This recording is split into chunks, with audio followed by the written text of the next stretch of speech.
Pits and Push Sports Talk Radio, Pit Sports Zone, Bowie TV coming to you live. It's Thursday. Got Tiger, aka Coach Bernard Clark Jr. on the line with us every Tuesday, Thursday, and Saturday. Good morning, Coach. How you doing today? Doing well, Pitch. How you doing today? I'm good, man. God willing, I'm here, man. Struggling, had some health issues, but I'm here. Good deal, man. Good to see you. Good to see you. And it's good to be seen. Yeah, I was about to say it's good to be seen. You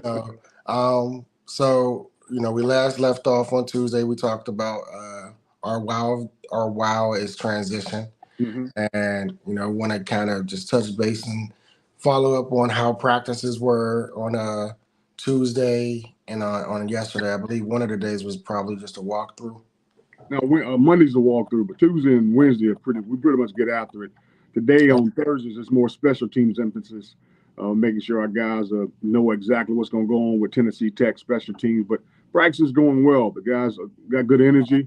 Everything's going good. We're working on the things we need to work on, like you and I spoke about, getting started fast, not so much fast as in tempo, but fast Right. as in mindset, making sure haven't had as many penalties, as many offsides and things like that. So that's huge, making sure we're got proper formations. All those things are important in order for us to make this transition to these last four games. And on Tuesday and Wednesday, because I think you said just now that Thursday is special teams focus, where you practice, I guess, more on special teams. hmm And between the Thursday and Wednesday practices, are those practices geared towards, Thursday is either offensive or defense, or is it a blend of both? It's a blend of both. There's always a blend of both. And we're still going to have, like I said, a special teams emphasis. So we do about 30 to 40 minutes of special team stuff. Then the other 30 minutes, because practice isn't that long on Thursdays. Then the other 30 to 40 minutes, offense and defense break out with scout teams, and they go do some of that stuff. But they get together doing 7-on-7 to make sure we get first team against first team, second team, so we can get on the speed. Because the toughest thing Right. about scout teams, and you know this, the toughest things about scout team is it's hard for them to implement the speed of the other team. So sometimes you're just going to go good on good and have those guys go at it ones on ones and make sure the speed is there. And Yeah. the transition from game speed to practice speed, make sure we have where we need to have it at. And again, we did talk this last time about you did appeal the targeting call for Robinson. So of course, your team will be without him in the first half. hmm Um, how do you? I mean, of course, is kind of like if somebody goes down mid game with an injury. Um, but in regards to the first half, are you looking for another receiver to step up, or is it just receiver by committee?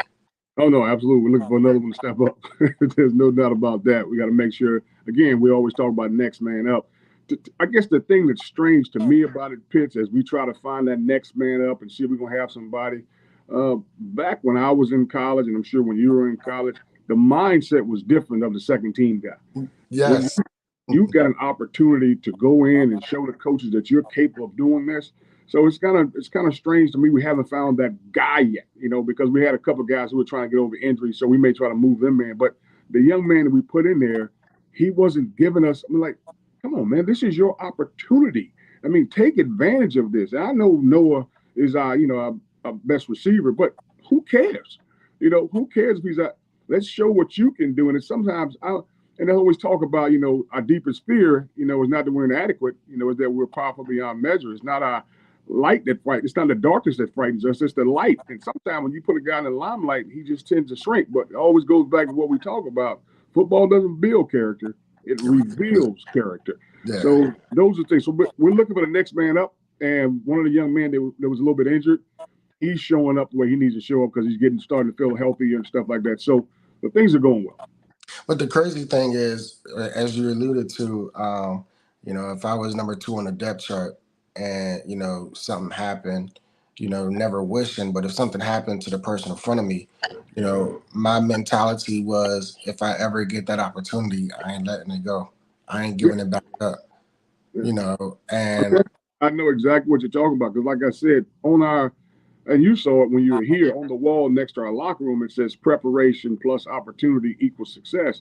And I got that. I tell guys all the time, the reason I was able, and I'm very humbled by it, the reason I was able to be in the Orange Bowl Hall of Fame is because of the exact same situation where the guy that started in front of me wasn't going to be able to go, and I had to step in for him at that time at the Orange Bowl at that time, and that's how I ended up getting where I was because I Yeah. got the opportunity and I was prepared for it. So for guys not to be their mindset, not to be ready for that opportunity, is just kind of strange to me. It's a mindset shift, man. When you talk about the something that you want and you love, and the ability that when given an opportunity to go after it, and it becomes that mindset of, well, I'm a placeholder, never a placeholder. Right. You were worthy enough to be on the team. Mm-hmm. So that means we there was something about you, something in you that you've shown that you are capable of handling all that comes with being in college football. Absolutely. And I guess you just said something that's a key to it as coaches.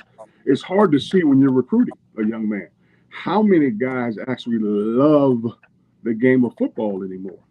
So that's the thing that's so weird is like you try to find a love for the game when you're recruiting guys. You try to find out, okay, does he love football? He's good at it, but does he love it? Does he love being part of a team, or does he just want to be? It's.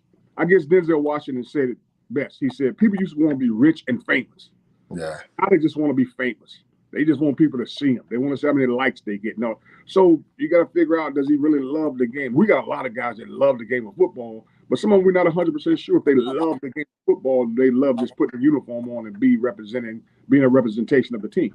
And I was going to ask you that, and that's funny that you said that. Is I remember how a coach used to say when they walk them down the sideline back in the days, and they look at you and they say, "You're ready." Like you could look in a person's eyes, Mm-hmm. and you can tell that they about their business today. Mm-hmm. And nowadays, for me, walking up and down sidelines, I'm not sure I see that in a lot of eyes anymore. It's hard to see. I mean, you don't, and I'm with you 100%. It's like some days, it's like I knew when I played in college, when I played with the Bengals, you go out on the field, and the pros are different because it's a job, but Right. at the same time, you can still see, oh, these guys are ready to go. These Yeah. guys, the one guy that stands out to me when I talk about something like that is Anthony Munoz, who's a Hall of Fame offensive lineman. And I'll Yeah. never forget as a rookie, I'm sitting in my locker and I'm in awe of the fact I even get an opportunity to do something I've been trying to do for my entire life since I was 8 years old. And I look over and I still see the picture today. Anthony Munoz is sitting right in front of the door with a Diet Coke sitting right in front of him. And he's got his gear on. And he is, you look in his eyes and he's like ready to just kill someone. And that image is engraved in my face. That's the first image I noticed sitting in that locker room. So exactly what you're saying. I looked at that guy like, this guy's ready to go. And he was like that every single game. Nowadays, I look in some of our guys' eyes, and some of them like I tell, hey, he's ready to go. But some of them are like happy go lucky, they're smiling, they're giggling. I don't know. It's hard to tell something nowadays. It's crazy, when you talk about, the look in the eyes, those are the ones you want to go to battle with every time. Mm-hmm.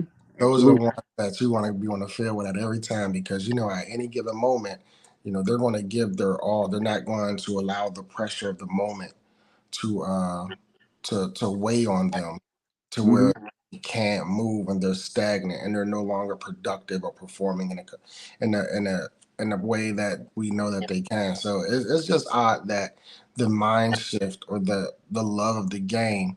And I agree with something you said. A lot of people nowadays want to be famous.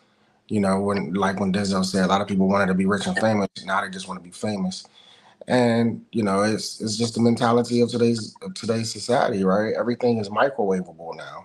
You know, Absolutely. There's no doubt. they don't want to cook it and to prepare it how they want it.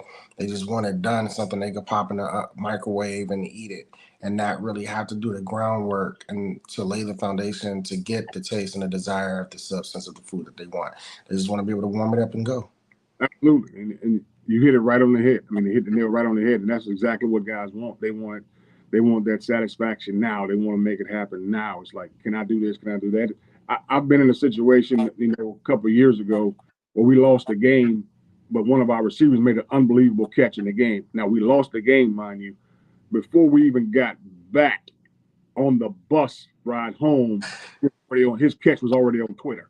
And I'm thinking to myself, we just lost the game, and he's worried about making sure his catch is on Twitter. So the mindset is just totally different nowadays. But again, like I said, and I don't want your listeners to think that we're just talking about the talented players. I don't want Right. the listeners to think we're talking about guys that are ready to go. We're talking Yeah. about guys that give 100% effort every time they step onto that football field. That's who we're talking about. We're talking about those guys who are hungry to play the game. They might not be the best players. Some of these guys I'm talking about are just special teams guys. Guys Yeah. that just run down on kickoff, guys that run down that are ready for kickoff return and punt and punt. Some of these guys do those four things and they're excited about being on the field for those four things. So it's not just about the starters. This is about guys that are hungry and ready to play the game of football. Is there anything as a head coach that can be done to? I know you can't force the love of the game inside of someone, um, but is it something that can be done in order to, um, I guess, tell the mindset? It's hard because, like you said, when you're recruiting players, you're recruiting them based off, what they're putting on the field, and that their grades are, sufficient. But when it comes to the heart, the heart posture of the game, that's not something that you could tell just because somebody can perform well does not that they're in love with it. It just means they're good at it. Yes, and that's the difficult part when it comes to recruiting. But at the same time, you can see character. And I Yeah. remember a story. I remember when I was in college, Coach Jimmy Johnson. He told me the story of they were recruiting when he was at Oklahoma State. They were recruiting his top running back, and they were at dinner with this running back, and he was like the number one running back in the state of Oklahoma, whatever the situation may be. He said he remembers they were at dinner, and this young man he dropped a bone on the ground on the floor, and when the bone hit the floor, he looked at it and left it down there. They went back to the meeting the next day, and Coach John said, drop him off the list because his character's not what you want. Just the simple fact you drop something on the floor and you can't bend down and pick off something that you dropped on the floor. So his character wasn't what Coach Johnson wanted. So he's like, he's got to go. And so those are the things you can see. So that can tell you, but it still doesn't tell you if he loves the game or not. Right. It just means that it's no big deal to him to drop a bone on the floor. So it's hard to find those guys that love the game of football. Now you'll bring them in, you'll put them on the board. They may be extremely knowledgeable about it, but still, do they love it? And so that's the tough part about recruiting when you're recruiting guys. So let's go ahead and transition. That's a good plug, There or wow, we the go. see what I did there. You see what I did there. Let's go ahead. Absolutely. We're going to transition to Tennessee Tech. And I know Mhm. you talked about the D lineman and the possibility of you getting the starting center back for this game. How are we looking with that? He's coming along good. You know, he hasn't been practicing full speed yet. He's been doing individuals and stuff like that, but that's because that's more precautionary than anything else. It's really not about him not being ready. You know, we ask him every day. It's more about the doctor saying, "Hey, let's slowly ease him back into this thing." So he's slowly been easing back into it. He's feeling good about things. He's looking good about things, and so he should be able to join us on Saturday. Whether he'll start or he'll come in, he should be able to join us on Saturday. Like I said, things have been smooth when he's in there as far as him running the offensive line and making sure guys where they're supposed to be at. And the thing about it, when it comes to physical attributes, him and the redshirt freshman physically are probably about the same stature and everything else. The difference between him and the freshman is he's been doing it for 3 years. You Right. know, he's been able to run things for 3 years. He knows he's been in game situations ever since he was a true freshman. He's been in game situations, you know, because you're able to play those 4 games now Right. and still get redshirt. So he played as a true freshman. So he's been doing this for 3 years. That's the difference. And that's why we like to have him out there as opposed to the freshman. It isn't about we don't have confidence in the freshman. We do have confidence in that young man. But the thing is this guy, he just orchestrates it better because he's been on the field a longer time than a young man has. So we're expecting him back. We're excited about having him back. The thing that's probably about a little scary right now, more than anything else, Pitch, is when we're dealing with our defensive side of the ball. We're not exactly sure what we're going to get from them. And we know we're going to get a heavy dose of run because they got great running backs, Right. but they started like 4 different quarterbacks. So we're Mm. not sure the type of structured offense we're going to get based on the QB that they have in the backfield. I mean, Right. they started one, two, three. Yeah, it's been 5 different quarterbacks that have played the position. So it's a Mm. situation where we're not 100% sure are we going to get more of this and more of this. We know we're going to get a heavy dose of run, but we're not Right. exactly sure. We get them in third and long or third and short. Are they going to try to throw the receiver open? Do they have a quarterback that can do that? Are they going to try to run the quarterback? So those are the things that come Saturday. We got to figure out which quarterback is going to be, and that's been the toughest thing for us so far. And how did you prepare when you really can't, like, you have tape on multiple players that play a key position such as quarterback? How do you game plan for that?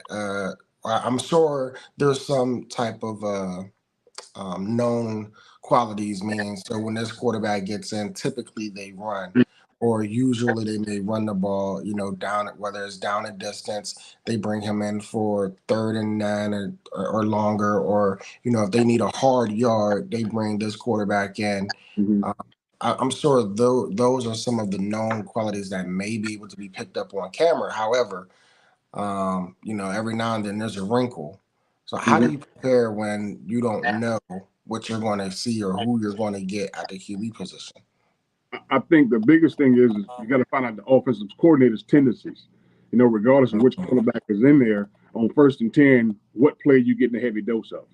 On 2nd and short, what play? 2nd and long, what play? So it's the plays more than anything else, and not so much the quarterback. And then once you see what plays you're getting, now you go back and look and see which quarterback did he have in there, and what kind of game plan he's trying to set up with that quarterback. So those are the biggest thing. You want to go out the OC's tendencies as opposed to trying to go with what players in there, and then you put it on that based on who they have in there.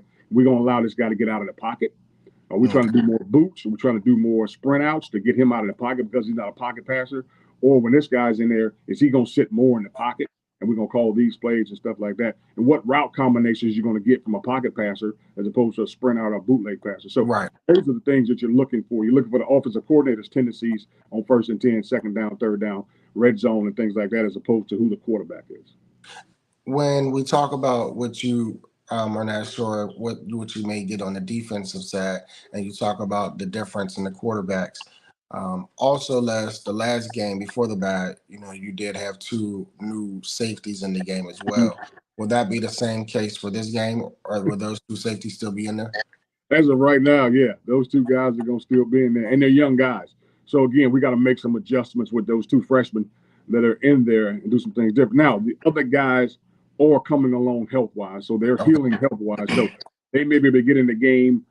Like I said, may not start, but they may be able to help us out doing certain Right. situations and things like that. So those freshmen right now have been the ones getting the reps this week as far as practice goes. But at the same time, they may come Saturday, they may start the game, but they may not finish the game Right. based how healthy our guys are going to be that have started, most of the games for us. So coming in key situations, key downs.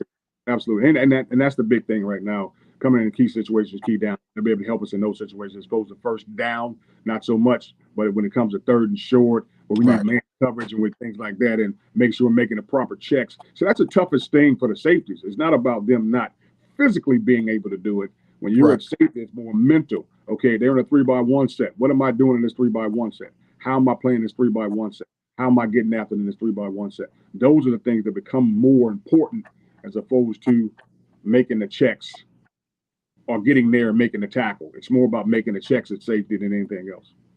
It's I'm gonna transition to another topic, Mm-hmm. aside from what we were talking about, because you brought it up and you talked about the tendencies of a offensive coordinator, right? And you talked about what are the things, what does he like to do on 1st down, 2nd down, in the red zone, Right. down distance, short yardage. What's his personnel look like, etc. When we talk about the specifics of an offensive or a defensive coordinator, we talk about the way they communicate on the field to their players, right? Mm-hmm. How much of an effect does knowing the other coaches' signs when calling plays help you as an opponent? And Well, to I be and I fair, pose that question because nationally right now you have the situation going on with another university mm-hmm. where someone from the organization was going out to games and he was scouting not the games that are in itself, but more so the cadences and the calls and the signals that were being made from the sideline. How much of an advantage does that give you? I'm to be totally honest with you. When I was a defensive coordinator, and I told you this before, Pitch, the four things that I've always taken advantage of, things I can take advantage of, things I can control. Is the situation? What's the situation? Is the ball backed up? Is it in the red zone? Is it in the middle of the field? What's the down and distance? Is it 1st and 10 in those situations? What's the personnel? Is it 12 personnel? Is it 11 personnel? Is it 10 personnel? And what's the formation? So a lot of times you tell the guys to make a check based on the formation. You got to put a front based on the formation because the players are going to see the formation, not you. When it comes to signals or seeing signals, the only thing I've ever worried about when it came to signals was when they're sending in a personnel, or they sending 11 or 12, because that's going to help me get my call quicker. So I'm listening for the box to give me that. So getting signals to say, oh, he's doing all these signals and it's going to be this run at this time. To me, that just takes too long. And we don't have coaches to do all that stuff. We don't have the personnel to try to look at signals and get this signal, this play's coming, that play's coming. Because let's be honest, if your X's look like this and their O's look like this, you can get all the signals in the world that you want. You still about to get trucked. And that's what it boils down to. So a lot of times it doesn't make a difference. And I'm not sure who that certain university you're talking about early on, whose signals were they stealing? I mean, because they didn't really play anybody, the first 4 or 5 games of the year. When I say didn't play anybody, I mean their competition level wasn't as strong as their Right. competition. They're Right. still a quality football team, but they just didn't have the same quality that he did. So it's one of those situations where he didn't know exactly what was going on anyway. So I'm not sure how much stealing signals is going to help you win a football game. I mean, I've known people, just to give you an idea, a buddy of mine told me, and I'm not going to tell you the schools, years ago, they went to a camp. But while they were at the camp for that school, they stole that school's playbook because they knew the school was going to, they're going to have to play that school next year. So they stole the playbook while they were there. But they still got beat by 50. So you got the plays, and it doesn't make So, a difference. so So you still got to line up and stop it. and that's what it boils down to. Yeah, you can say how many times on the freaking 1 yard line they're about to run. Let's take the Eagles for example. Everybody knows what the Eagles are going to do on 1 yard. Everybody knows they can't stop it though. I mean, they out of 59 times, I think they made it 55. Yes. So it doesn't make a difference. Just because you know what's going on doesn't mean you're able to stop the play. Now, do I think it's kind of crazy to waste your time stealing people's signals? Yeah, that's just my personal opinion. I think it's kind of crazy to waste your time. You can be preparing for so many other things, getting your team ready to play. So I guess that's how I see it. If if there was a compliance review and it was said to you that, hey, RMU, we found out that this opponent that you played were caught um, advancement and of stealing, whether Mm-hmm. it was signals or anything like that, and you lost to that team, would that how would you play that out? How what would that mean to you? Would that mean that, like, okay, we were cheated? Would you feel that way? I don't know. And I'm being totally honest with you, Pitch. I'm not exactly sure how I would feel. I'm not one of those guys. To me, you still got to line up and play. That's what it boils down to. You still got to line up and play. When we go to another school and we have a walkthrough, before the game, guys worry about, are they looking through the window? Are they watching our plays? I mean, you still got to stop the plays. It isn't Yeah. a, it isn't about a coach doing anything. It's about a player executing those things, and that's what it boils down to. Can the player still make the checks to be where they're supposed to be at? So I'm not exactly sure how I would feel, to be totally honest with you. I'm not gonna get mad about things like that. I'm not one of those guys that get mad at the team. Let's say we get beat. Prime example: when I first got here as a head coach back in 18, we played James Madison. James Madison beat the crap out of us. I think it was like 70 something or whatever the score was. And afterward, they want to talk to me and said, "Do you think they're running the score up?" Absolutely not. They're not running the score up. It's our job to stop them. It's not Yeah. their job to slow down. It's not their job to, hey, our team and third team guys are getting in there. We're going to tell them, hey, make sure you lay down and you don't go as hard as you can go because we're worried about running. Man, forget that. It's our job to stop them when they're on the football field. That's our job. So I don't believe in running up the score. I don't believe in any of that stuff. I believe in mano a mano. Your players executing, their players executing, and let's get this game done. When and I'm not sure if you've been in this situation. It's just something that came to mind when you talked about other teams running up the score, and it doesn't have anything to do with that particularly. But if you know that, all right, so the game's on the line, right? Minute 11 seconds left. Your team is up by 5. Team is on the 45-yard line. They've already done about 3 or 4 plays, all positive, and you sense frustration in your defense. Mhm. Do you call a timeout in that moment to gather, and talk to your group to help listen, relax. play the game. Like you can sense the frustration or the tense of the moment is, getting to a point where the positive yardage is starting to be way factor on them. Do you call a timeout or do you let that situation play out and see how your defense responds? It depends, to be totally honest with you. And I'll be honest with you, I get this from Phil Jackson. When I used to watch their team get in trouble when somebody's running the ball, Phil Jackson never called a timeout. Like most coaches call a timeout when the guys are just scoring and scoring and scoring. I used to watch him all the time. He never called a timeout. So to be honest with you, it depends. Are we getting run on because we're not making tackles or things aren't happening like that? I get frustrated from stuff like that. But if they're just calling better plays than we're calling, then what I need to do, and I've always said this, your base has to be your best. So Yeah. what base defense can I call so our guys can just play with technique and fundamentals and beat the man in front of you, and that gives them confidence when Right. they're playing base in a bit. So to me, if they're doing it and you're missing tackles, I'm gonna call timeout because now physically you're not doing what you're supposed to do. But if it's a mental game and they're just moving the ball because the OC is doing a better game, let's call our base defense and do what we're supposed to do and let's make it happen. Same thing on offense. They can't stop us. They can't stop us. Okay, let's go to base. Let's see if we can run some of our base stuff and see if we can put some points on the board. And let's slow it down a little bit and make sure everybody's got the call.